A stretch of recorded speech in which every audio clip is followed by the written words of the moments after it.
Le Centre missionnaire de Port-Gentil présente le message biblique du temps de la fin. Le message biblique du temps de la fin est une émission de prédication du plein évangile présentée par le frère David Mbouyou. Je croyais être, mais j'ignorais le bonheur. Que la paix de notre Seigneur Sauveur Jésus-Christ soit avec vous tous, aimables auditeurs et auditrices de la radio Mandji. Nous lirons dans les Saintes Écritures, dans le livre de Genèse, chapitre 3, au verset 15. Je mettrai inimitié entre toi et la femme, entre ta postérité et sa postérité.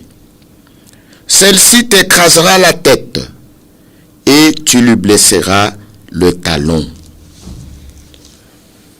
Nous allons parler sur la chute de l'homme.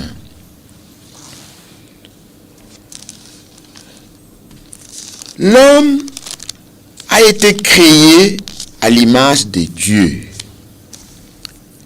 selon les Saintes Écritures.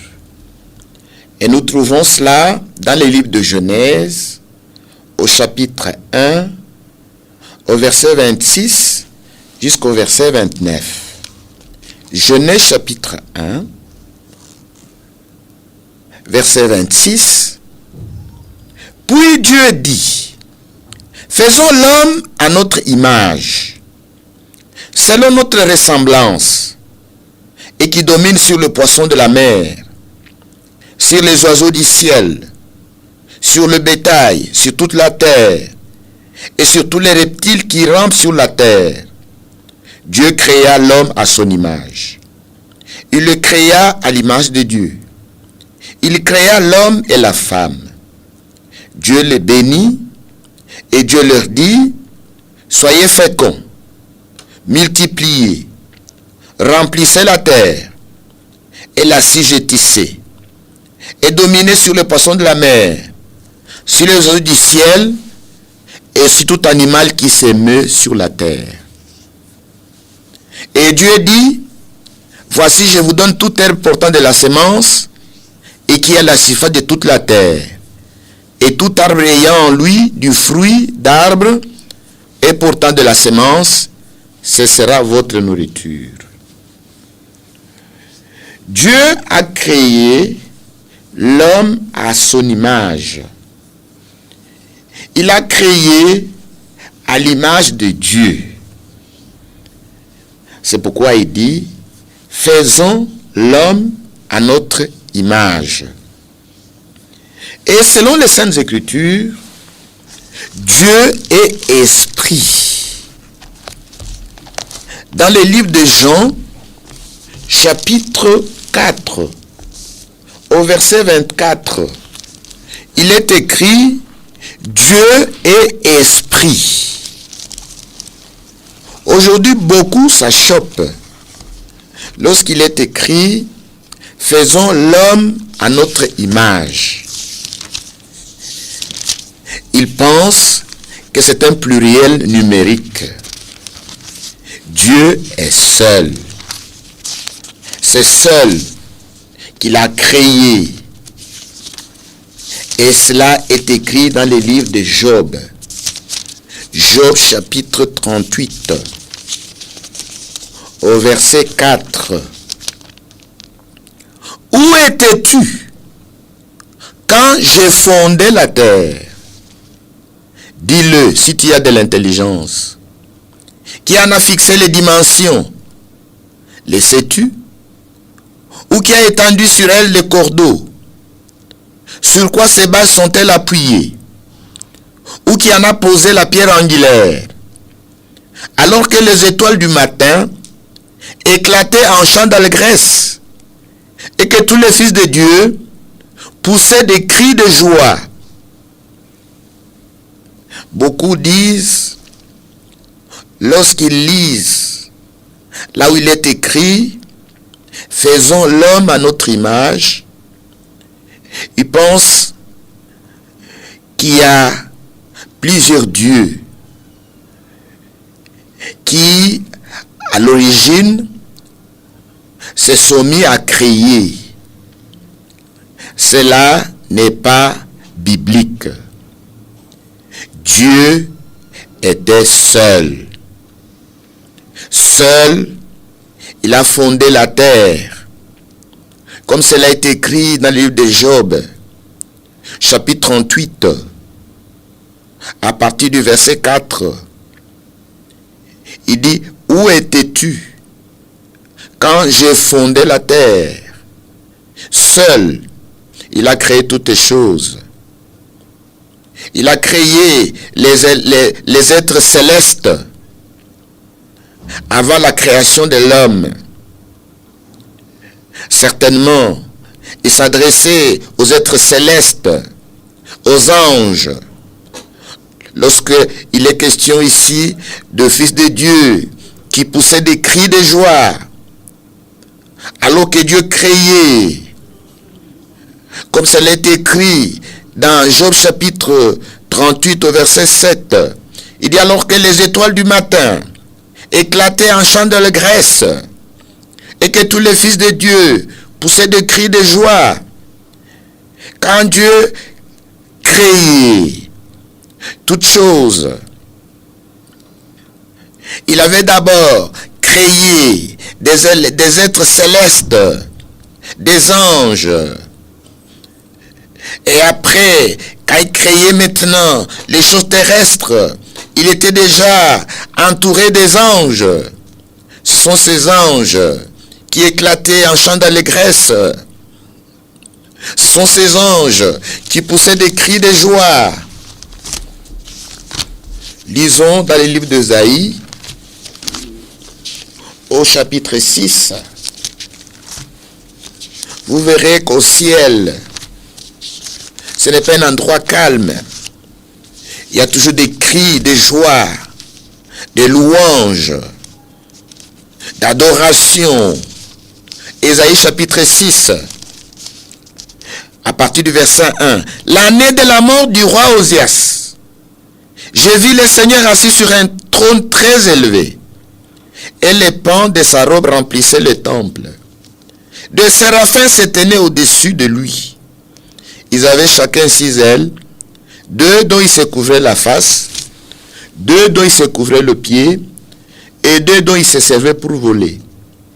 Ils criaient l'un à l'autre et disaient, Saint, Saint, Saint est l'Éternel des armées. Toute la terre est pleine de sa gloire. Les portes furent emballées dans leurs fondements par la voix qui retentissait, et la maison s'est remplie de fumée. Quand Ésaïe a vu ce qui s'est passé au ciel, il a vu l'adoration des êtres célestes qui criaient. Au ciel, il y a de cris.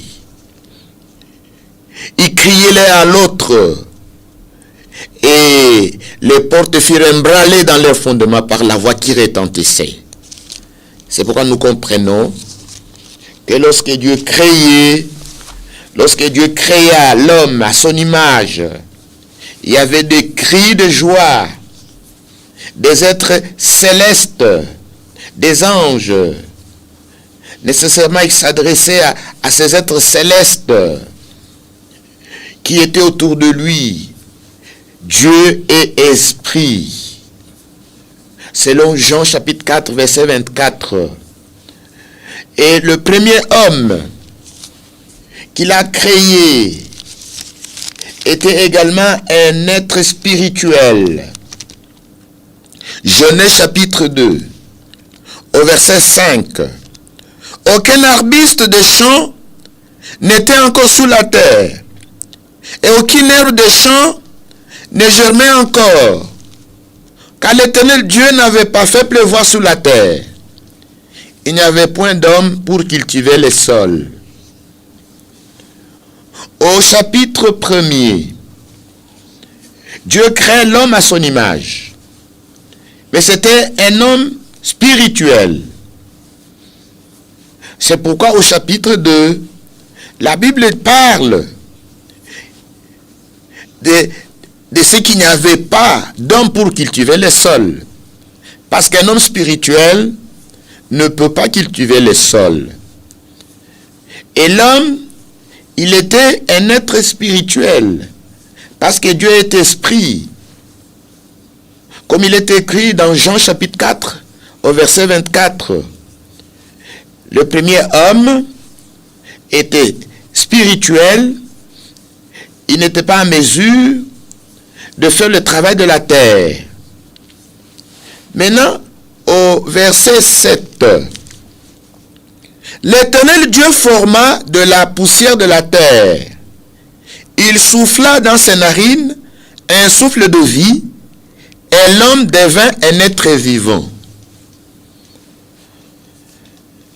Dieu a pris cet homme qui était un être spirituel et l'a placé dans un corps de terre, un corps de la poussière. Comme il est écrit ici au verset 7, l'Éternel Dieu forma l'homme de la poussière de la terre. Il souffla dans ses narines un souffle de vie, et l'homme devint un être vivant. Donc au chapitre 1er du livre de Genèse, nous voyons la création de l'homme, créé à l'image de Dieu. En tant que tel, il ne pouvait pas cultiver le sol. Au chapitre 2, Dieu prend l'homme spirituel et le met dans un corps de terre, et il devint un être vivant. Et au chapitre 18, l'Éternel Dieu dit, il n'est pas bon que l'homme soit seul. Je lui ferai une aide semblable à lui. Au verset 21, alors l'Éternel Dieu fit tomber un profond sommeil sur l'homme, qui s'endormit. Il prit une de ses côtes et referma la chair à sa place. Au verset 22, l'Éternel Dieu forma une femme de la côte qu'il avait prise de l'homme, et il l'amena vers l'homme. Et l'homme dit, voici cette fois celle qui est os de mes os et chair de ma chair. On l'appellera femme, parce qu'elle a été prise de l'homme. À la création, lorsque Dieu créa l'homme à l'image de Dieu, la Bible dit que cet homme qui était spirituel était à la fois homme et femme. C'est ce que la Bible dit. Si nous pouvons le lire, à la création, Genèse chapitre 1, verset 27. Dieu créa l'homme à son image. Il le créa à l'image de Dieu. Il créa l'homme et la femme. Nous comprenons ici que le premier homme qui était créé à l'image de Dieu, il était à la fois homme et femme. Mais il était seul. C'est pourquoi Dieu bénit cet homme qui était l'homme et la femme. Et Dieu le bénit et Dieu leur dit, soyez féconds, multipliez, remplissez la terre, la assujettissez et dominez sur les poissons de la terre, sur les oiseaux du ciel et sur tout animal qui se met sur la terre. Il était seul, mais il était homme et femme. Maintenant, dans le livre de Genèse chapitre 2, Dieu retire la femme de l'homme et il amène cette femme vers l'homme. il y a une très belle illustration ici de ce que Dieu a fait avec le Seigneur Jésus-Christ à la croix du Calvaire. Comme le premier homme était seul, mais sa femme était en lui, Dieu fit tomber un profond sommeil sur l'homme et il retira la femme qui était en lui. C'est de cette manière que la femme a été tirée de l'homme. Et la Bible déclare à propos de la femme. Et l'homme dit au verset 23, chapitre 2 du livre de Genèse, verset 23, « Voici cette fois celle qui est os de mes os et chair de ma chair. On l'appellera femme parce qu'elle a été prise de l'homme. » Donc la femme a été tirée de l'homme. C'est ainsi maintenant que nous trouvons maintenant deux êtres, l'homme et la femme, placés dans les jardins d'Éden. Il y a une très très belle illustration ici de ce que Dieu a fait avec Christ. L'épouse de Christ était déjà en lui. L'épouse de Jésus-Christ était déjà dans le Sauveur, alors qu'il était dans le corps spirituel. Son épouse était déjà en lui. Mais cette épouse ne pouvait pas encore apparaître. Cette épouse ne sortit de lui que lorsque le Sauveur a apparu dans un corps de chair et accompli la rédemption à la croix de Golgotha. C'est là où Dieu fit tomber un profond sommeil sur les rédempteurs, sur les sauveurs. C'est à la croix de Golgotha que l'épouse de Jésus-Christ sortit de son flanc percé. Il sortit de son flanc percé. Quand il mourut à Golgotha, où Dieu fit tomber sur lui un profond sommeil, on perça son côté. L'eau et laissa sortir de son flanc, de son côté percé. C'est en ce moment que l'épouse de Jésus-Christ sortit de son côté, de son flanc percé. Et nous retournons à Adam. Quand Adam fut créé, il était à l'image de Dieu, il était esprit, il était seul, la femme était en lui. Quand il fut placé dans un corps de terre, la femme fut retirée de lui. Et ils formèrent maintenant un couple. Maintenant, dans le livre de Genèse chapitre 2, au verset 25, l'homme et sa femme étaient tous deux nus. Ils n'en avaient point honte. L'homme et la femme étaient tous deux nus. Ils n'en avaient pas honte. Parce qu'ils étaient couronnés de gloire et de magnificence. C'est pourquoi ils n'avaient pas honte de leur nudité, parce qu'ils étaient couronnés de gloire et de magnificence. Dans le psaume chapitre 8, au verset 4, il est écrit: quand je contemple les cieux, ouvrage de tes mains, la lune et les étoiles que tu as créées, qu'est-ce qu'est l'homme pour que tu te souviennes de lui, et le Fils de l'homme pour que tu prennes garde à lui? Au verset 6.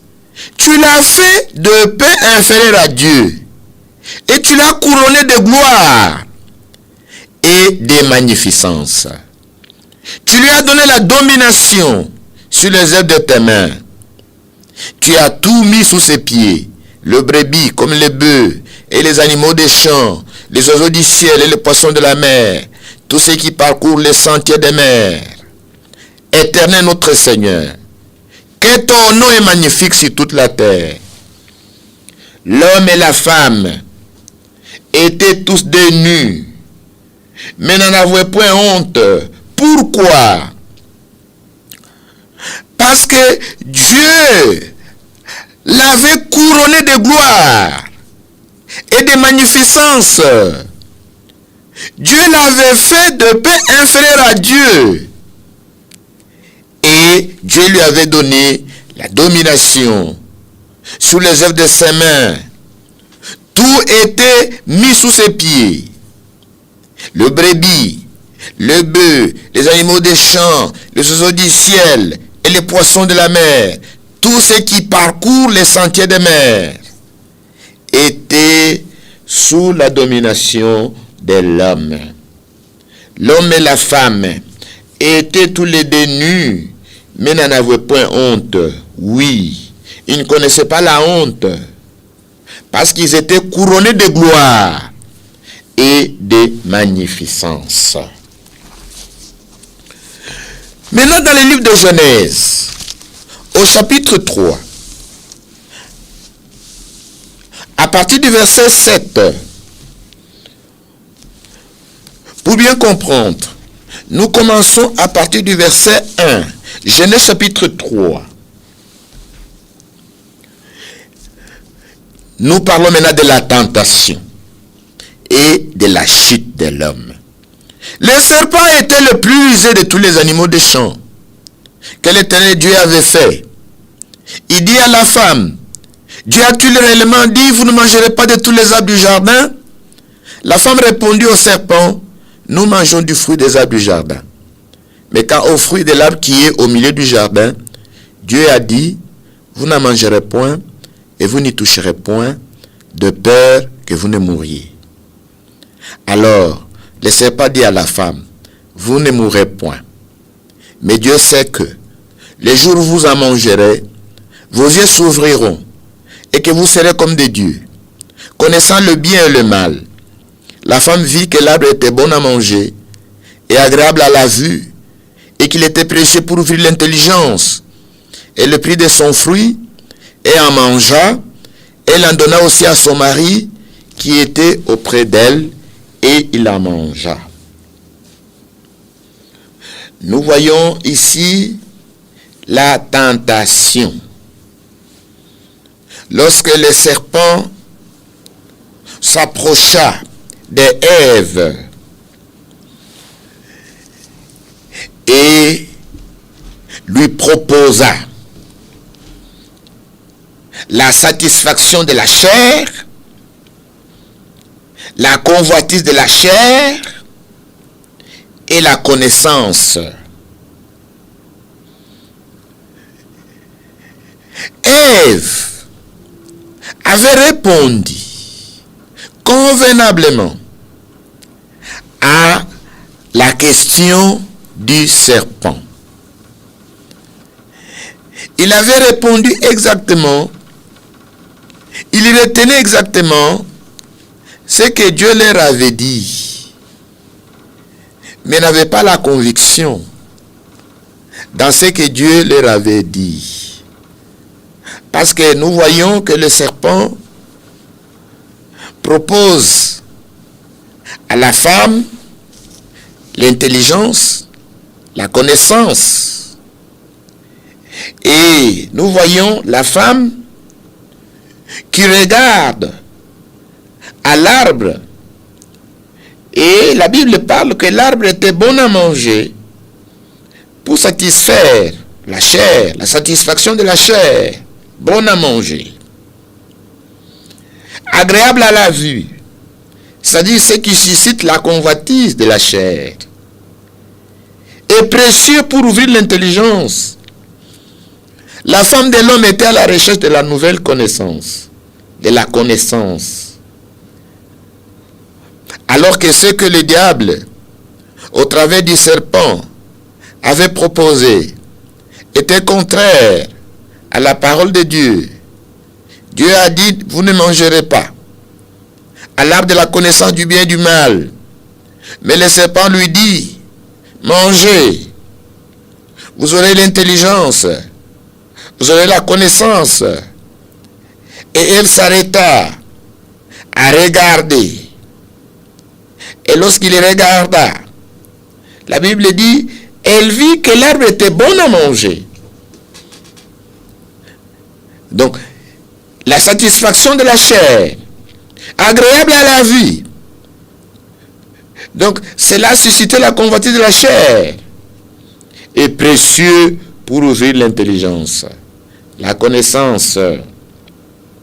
C'est alors que Ève mangea.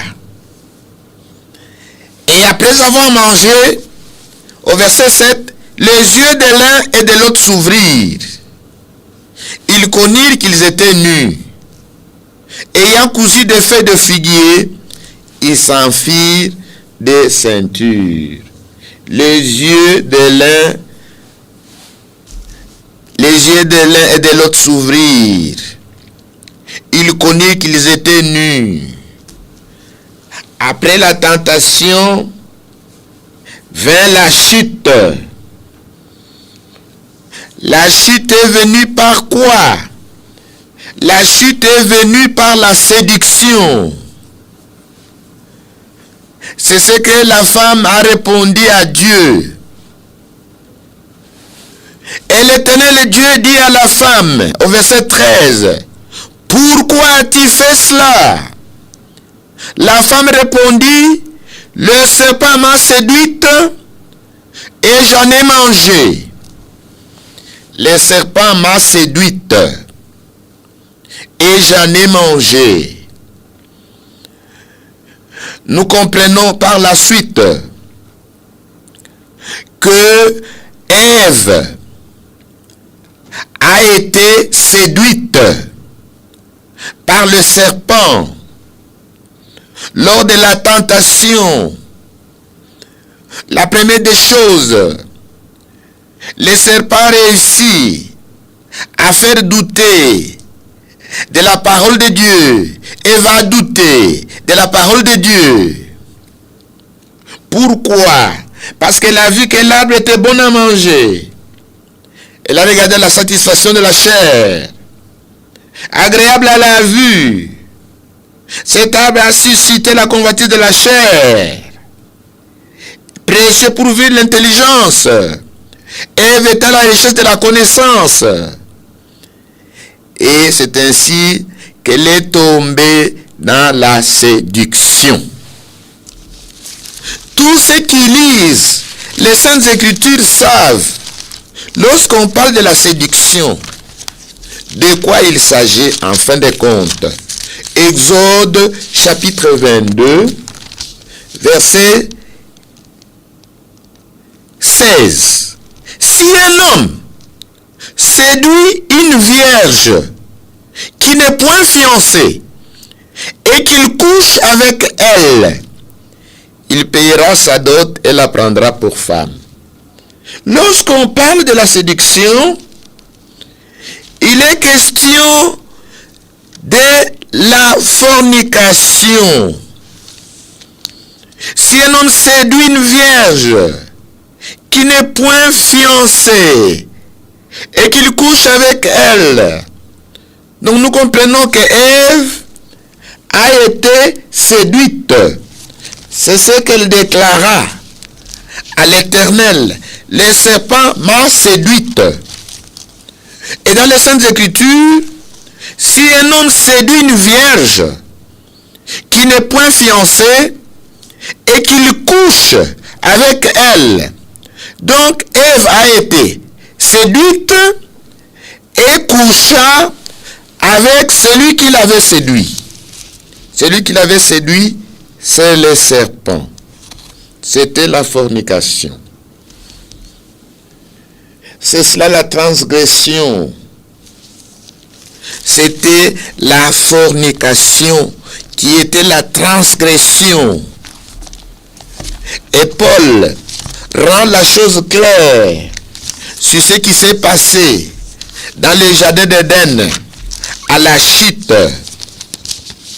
Dans 2 Corinthiens chapitre 11, l'apôtre Paul rend la chose claire. 2 Corinthiens chapitre 11 verset 2. Car je suis jaloux de vous, d'une jalousie de Dieu, parce que je vous ai fiancé à un seul époux, pour vous présenter à Christ comme une vierge pure.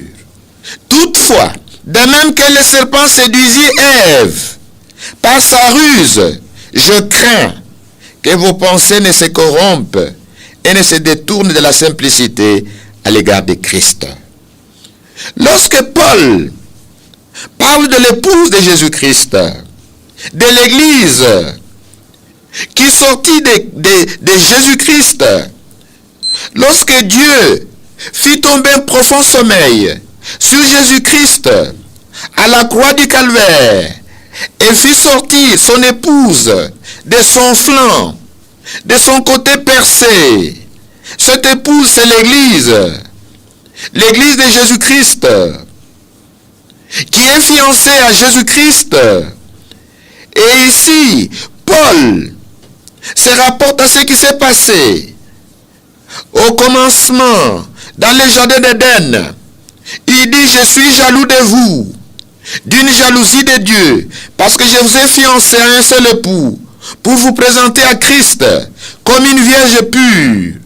Toutefois, de même que le serpent séduisit Ève par sa ruse, je crains que vos pensées ne se corrompent et ne se détournent de la simplicité à l'égard de Christ. Les choses deviennent de plus en plus claires. Dans le jardin d'Éden, Ève a été séduite par le serpent, par la ruse du serpent. Le serpent a séduit Ève. La première des choses, le serpent a réussi à semer le doute dans le cœur d'Ève. Et Ève a regardé à l'arbre. Et dans les Saintes Écritures, lorsqu'on parle de l'arbre typifie toujours un personnage. Il dit, lorsque Ève regarda au serpent, il regarda la satisfaction de la chair. Parce que le serpent était très beau. Il était agréable à la vue.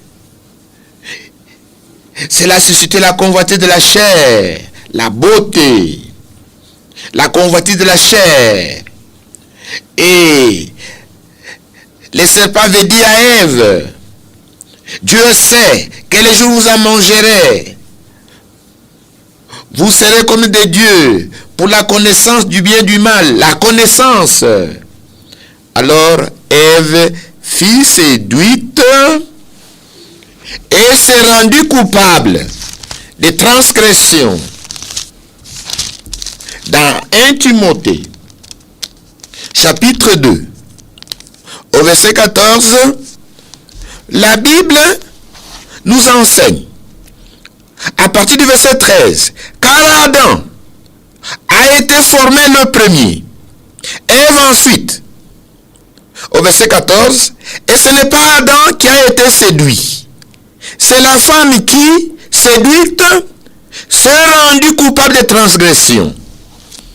Donc c'est la femme, Ève, qui a été séduite et qui s'est rendue coupable de transgression. Donc Ève a été séduite et finalement s'est rendue coupable de transgression. Si un homme séduit une vierge et couche avec elle, La transgression, c'était le péché de fornication. C'est pourquoi Paul dit, je crains, parce que je vous ai fiancé à un seul époux.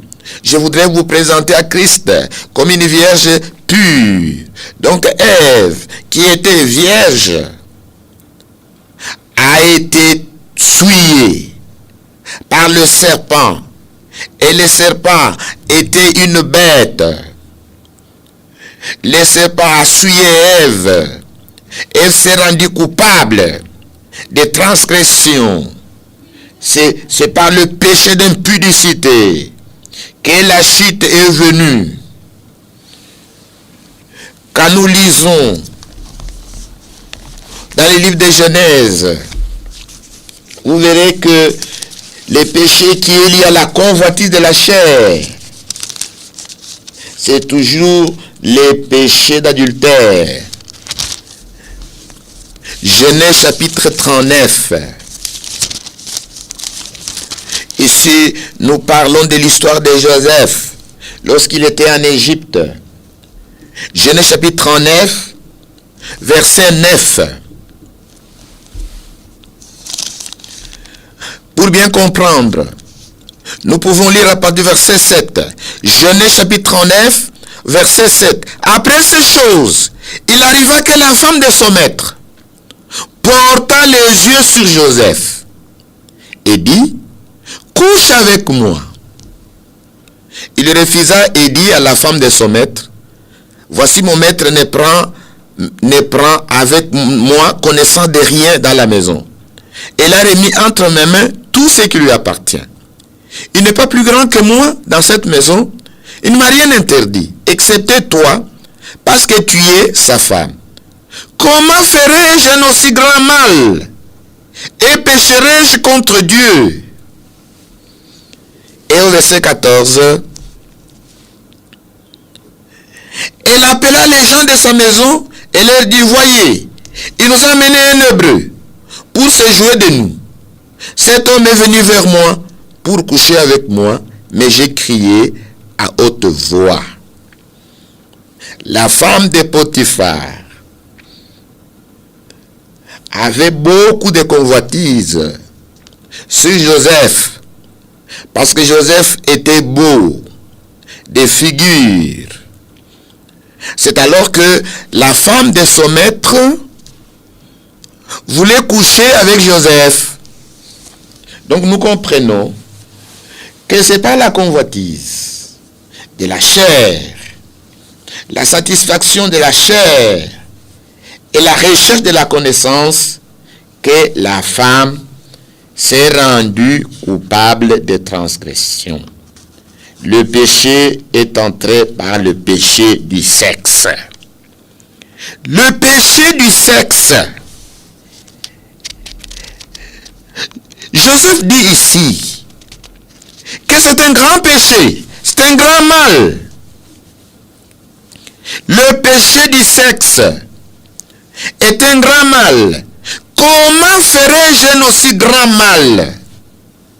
Et pécherai-je contre Dieu? Le péché du sexe est un grand mal, est un péché contre Dieu.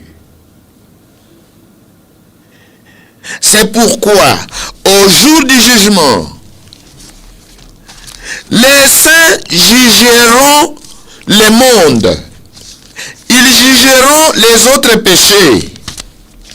La Bible dit, ce sont les saints qui jugeront le monde. Mais le péché du sexe, celui qui va juger le péché du sexe, c'est Dieu lui-même. Le péché du sexe est un péché contre Dieu. Le péché du sexe est un grand mal. Dans 1 Corinthiens chapitre 6, au verset 2, ne savez-vous pas que les saints jugeront le monde? Tous les autres péchés, ce sont les saints qui jugeront le monde. Au jugement dernier, au jugement du trône blanc, ce sont les saints qui jugeront tous les autres péchés. Mais le péché du sexe, c'est Dieu lui-même qui va juger cela. Hébreux chapitre 13, au verset 4. Que le mariage soit honoré de tous, et le lit conjugal, exempt de souillure, car Dieu jugera les impudiques et les adultères. Au jugement dernier, les saints jugeront le monde. Tous les autres péchés, ce sont les saints qui jugeront les autres péchés. Mais le péché du sexe lui-même, c'est Dieu lui-même qui jugera les impudiques et les adultères. Parce que le péché du sexe est un grand mal. Si vous êtes dans ce péché-là, venez à Jésus-Christ. Repentez-vous et convertissez-vous pour que vos péchés soient effacés. Le péché du sexe est un grand mal. Le péché du sexe est un péché contre Dieu. C'est cela qui a été à la base de la chute. Ève a été séduite et s'est rendue coupable de transgression. C'est pourquoi vous verrez que c'est avec une grande colère que l'Éternel Dieu a réagi à la chute dans le péché. Dieu a réagi avec une grande colère à la chute dans le péché. Dans Genèse chapitre 3, au verset 14, l'Éternel Dieu dit au serpent, « Pourquoi tu as fait cela? Tu seras maudit entre tous les bétails et entre tous les animaux des champs. Tu marcheras sur ton ventre et tu mangeras de la poussière tous les jours de ta vie. » Dieu a réagi avec une grande colère et il a maudit le serpent. Au départ, le serpent n'était pas un reptile. Le serpent, c'est lui le maillon manquant entre l'homme et le chimpanzé. Aujourd'hui, les savants cherchent quel est le chaînon manquant entre l'homme et le chimpanzé. Cet être-là, selon les Saintes Écritures, c'est le serpent. Le serpent était doué de la parole, il pouvait parler. Mais après la malédiction, il ne parle plus et il a perdu les membres. Il a perdu les mains, les bras et le pied. Et il marche maintenant sur son ventre et il est devenu un reptile. Il a été maudit. Au départ, il se tenait entre l'homme et les chimpanzés. C'est lui le chaînon manquant. Il se tenait debout, il parlait, mais il n'était pas un homme. C'était une bête. Il n'avait pas d'âme. C'était une bête. C'est pourquoi il pouvait se croiser avec la femme. Mais c'était une bête. C'est pourquoi Dieu a réagi avec une grande colère et il a maudit le serpent. Ève n'a pas été maudite, mais Ève a été punie. Genèse chapitre 3, au verset 16. Il dit à la femme, « J'augmenterai la souffrance de tes grossesses. Tu enfanteras avec douleur, et tes désirs se porteront vers ton mari, mais il dominera sur toi. » La femme n'a pas été maudite, mais la femme a été punie. C'est pourquoi toutes les femmes du monde enfantent dans la douleur en souvenir de la chute. Les Africaines, les Européennes, les Américaines, les Asiatiques, toutes les femmes enfantent dans la douleur en souvenir de la chute. La femme n'a pas été maudite, la femme a été punie. Au chapitre 3, verset 17, Genèse chapitre 3, verset 17, il dit à l'homme, « Puisque tu as écouté la voix de ta femme, et que tu as mangé de l'arbre au sujet duquel je t'avais donné cet ordre, tu n'en mangeras point. le sol sera maudit à cause de toi. C'est à force de peine que tu en tueras la nourriture tous les jours de ta vie. Il te produira des épines et des ronces, et tu mangeras des lèvres de champs. C'est à la sueur de ton visage que tu mangeras du pain, jusqu'à ce que tu retournes dans la terre, d'où tu as été pris, car tu es poussière, et tu retourneras dans la poussière. L'homme n'a pas été maudit, mais la malédiction tomba sur le sol. C'est pourquoi l'homme meurt. Les hommes meurent en souvenir de la chute. La mort est venue